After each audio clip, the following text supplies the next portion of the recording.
All right, everyone, welcome back to One Page Ahead podcast, where I break down the most popular self-help books one chapter at a time. So you get the conversational lesson without reading a single page. My name's Tsang, and this is Atomic Habits, Chapter 2. So in Episode 2, Chapter 2, this chapter is called How Your Habits Shape Your Identity and Vice Versa. I'm going to drop the bomb right now and relate with everyone here that we got to recognize that it is super difficult to keep habits, good habits, for long term. Most of us, if you're anything like me, you're going to see a motivational video. You're going to see inspiration. You're going to hear some really cool stuff. And you're going to get that burst of energy to want to go and do it. And you might do it for a little bit, but that motivation usually starts to fizzle out. And then we get back into our old ways and we stop doing what we were motivated to do. And that is what this chapter is all about. Now, James Clear talks about two things here.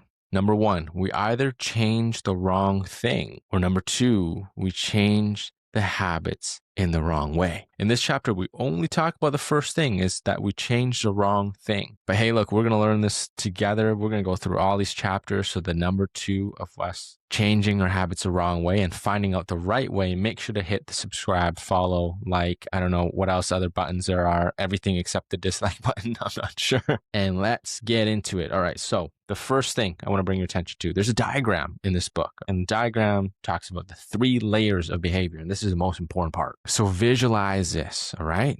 There's 3 layers to this onion. The outer layer is called outcomes. It's what you want. Goals. The next layer is called processes. It's what you do. And then the inner layer, the center layer there is identity. This is who you are. Let's put some examples to this of how I learned this. The first layer is about your outcomes. This level is concerned about changing your results. So losing weight, buying a house, finishing your degree, starting a business. Those are all outcomes. Those are all goals. Those are the things, the cherry on top, the get to the top of the mountain, and that is what you receive. That is the end of the rainbow, all the good jazz that you can think about. The next layer that we talked about is the process. This level is concerned about changing your habits, systems, and processes. Remember last time we talked about changing systems, creating systems for yourself? This is systems. So same examples, going to the gym is setting up a gym routine. Buying a home is saving money, making more money. And then starting a business is finding out the right business idea, niche, and the process of getting it done. All right, and the last piece is the deepest layer, and that is your identity. This is about changing your beliefs, how you view yourself, your judgment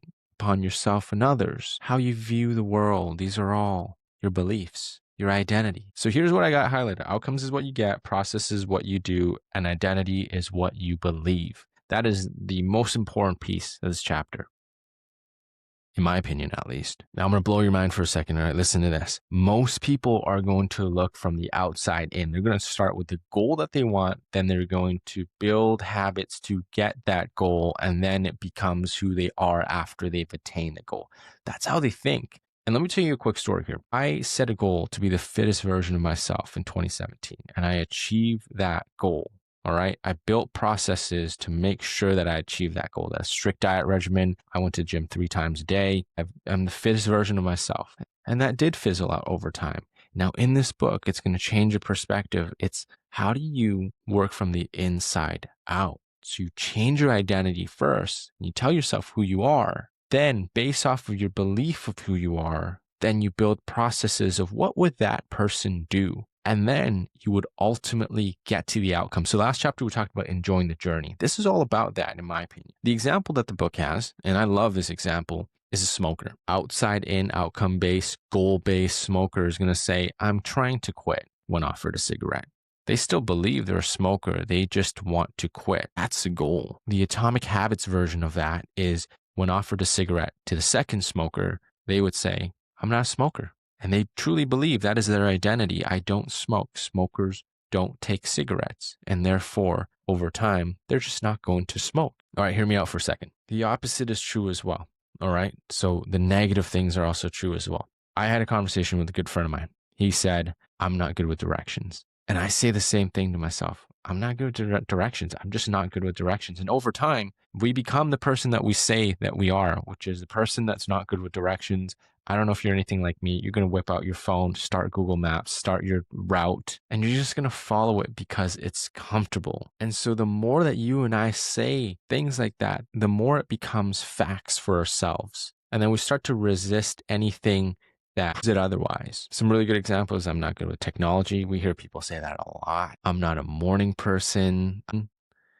These are things that people find comfort in so that they tell themselves, I don't have to try because that's who I am. So one of the highlights that I have in the book is your identity emerges from your habits. We're not born with a set of beliefs. And okay, think about this for a second. I'm gonna draw your attention to your childhood for a second. For me, I'm thinking when I was younger, I enjoyed sports more.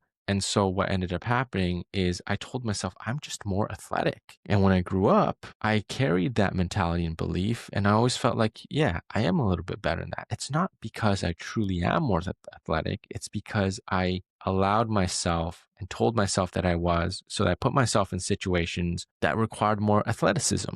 So what? Who cares? What are we going to do about it now? Here's what I'm thinking, right? Progress requires unlearning something. So we have to take some negative beliefs of ourselves and then start unlearning it. And we have to start telling ourselves that we are that person. I am a morning person. I do enjoy sleeping early. I am good with technology. I like figuring things out. I am great with my directions, and I don't need the Maps app because I've done it before. Or you're probably thinking, well, I can't really do that. I can't really change my identity automatically. Yeah, you're probably right. I was thinking the same thing too. You can't really call yourself an artist after drawing one picture. And we typically don't.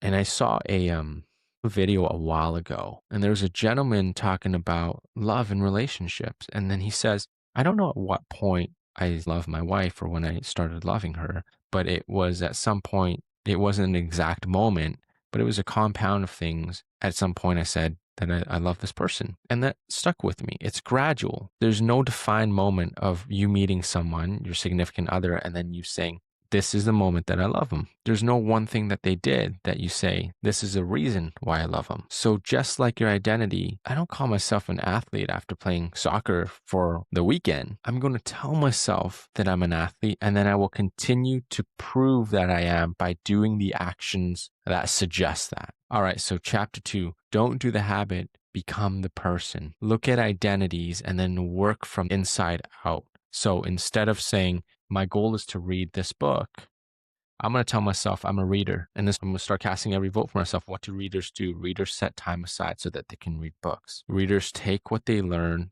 ingest it, then make sense of it for themselves. Another one, the goal isn't to run a marathon, it's to become a runner. The goal isn't to learn an instrument, it is to become a musician. And as you change your identity, you start changing the things around you to fit that identity. Actually, speaking of musician, real off topic here. Have you seen the video from Bobby where she interviews this musician and she's like, so you're a musician? And she says, musician? What the heck is that?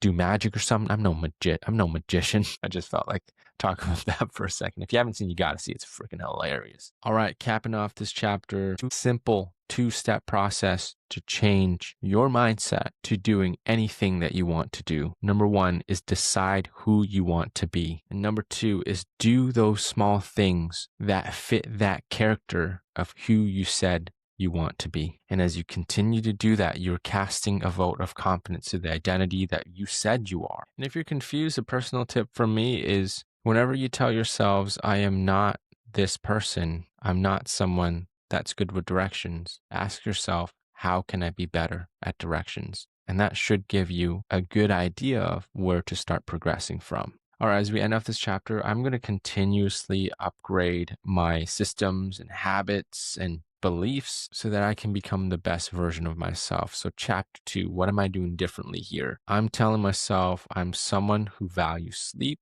and I'm someone that values my health, and I am a content creator that is going to help a lot of people improve how they see themselves and how they communicate with others so they can become the person that they truly believe and admire themselves to be.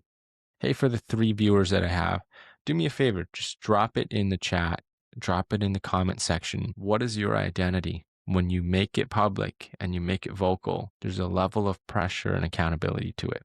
Anyways, that is chapter 2 of Atomic Habits. It's called How Your Habits Shape Your Identity and Vice Versa. My name is Thomas Tsang, and I'll catch you in chapter 3. Make sure to like, subscribe, comment, whatever it is, click it, except for the thumbs down button or whatever. Don't do that. And I'll catch you in the next one. Take care.